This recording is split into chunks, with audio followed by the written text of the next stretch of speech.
Born in 1883, Kahlil Gibran was an enlightened Lebanese philosopher, author, poet, artist, and mystic who immigrated to the United States when he was young.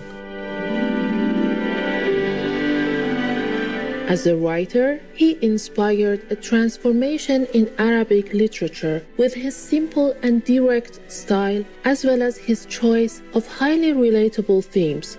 Perhaps surprisingly, some of his best-known works were written in English and achieved popular acclaim among many American readers. Published in 1923, The Prophet became Kahlil Gibran's most famous work. This book, comprised of 26 poetic essays, was begun while he was still a youth in Lebanon. The Prophet made Kahlil Gibran one of the best-selling poets in the world. Its inspirational words have been quoted in various books and are still cited widely today for their uplifting wisdom and clarity. In a 1991 lecture given in Taiwan, also known as Formosa, Supreme Master Ching Hai read passages from the Prophet and revealed that Kahlil Gibran was not only a gifted poet but also an enlightened master. 他是一位名是从阿拉伯过来美国的，他写得很漂亮，他的文笔非常美，他把我们要讲的东西集中起来，然后表达非常明白，小话不过多义了，很漂亮。他走了以前他徒弟们就合起来问他一些最后的问题不过这个人好像他很懂了，很开悟徒弟当然不多，不过很开悟。Today, we would like to share with you the following essays from The Prophet by Kahlil Gibran.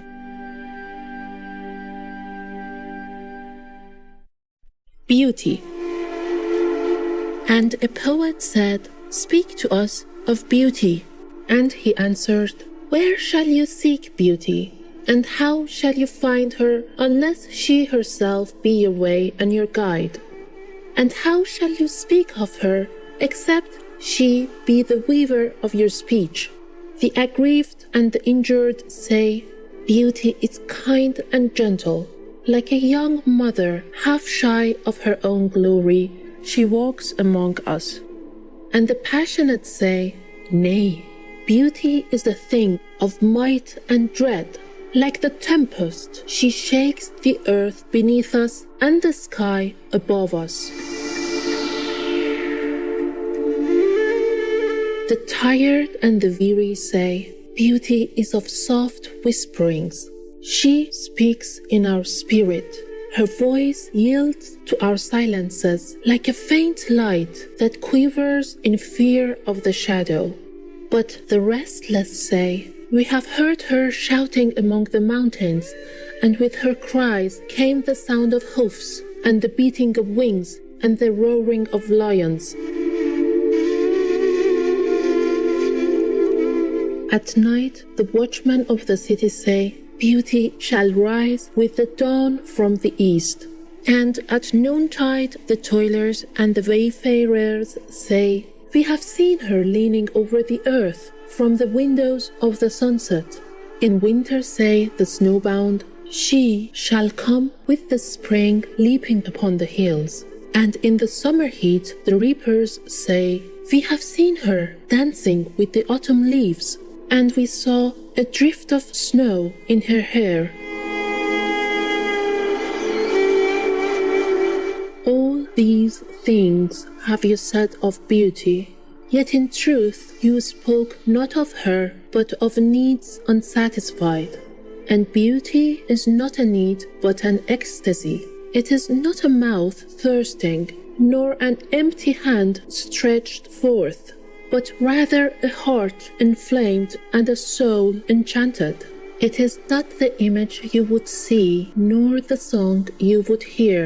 but rather an image you see though you close your eyes, and a song you hear though you shut your ears. It is not the sap within the furrowed bark, nor a wing attached to a claw, but rather a garden forever in bloom, and a flock of angels forever in flight. People of Orphalese, beauty is life, when life unveils her holy face. But you are life, and you are the veil. Beauty is eternity gazing at itself in a mirror, but you are eternity, and you are the mirror. Religion.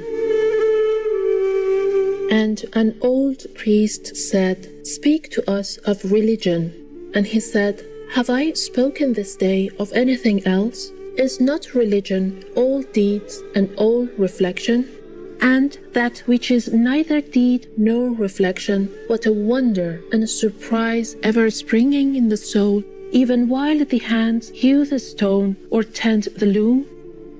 Who can separate his faith from his actions, or his belief from his occupations? Who can spread his hours before him, saying, 'This for God, and this for myself, this for my soul, and this other for my body?' All your hours are wings that beat through space from self to self. He who wears his morality, but as his best garment, wear better naked.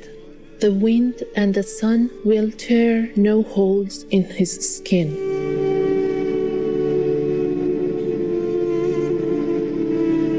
And he who defines his conduct by ethics imprisons his songbird in a cage. The freest song comes not through bars and wires. And he to whom worshipping is a window to open but also to shut has not yet visited the house of his soul, whose windows are from dawn to dawn. Your daily life is your temple and your religion. Whenever you enter into it, take with you your all. Take the plough and the forge, and the mallet and the lute, the things you have fashioned in necessity or for delight. For in reverie you cannot rise above your achievements, nor fall lower than your failures. And take with you all men. For in adoration you cannot fly higher than their hopes, nor humble yourself lower than their despair. And if you would know God, be not therefore a solver of riddles. Rather, look about you, and you shall see him playing with your children. And look into space, you shall see him walking in the cloud, outstretching his arms in the lightning and descending in rain. You shall see him smiling in flowers, then rising and waving his hands in trees. Jubilant viewers, we appreciate your lovely company for today's Words of Wisdom.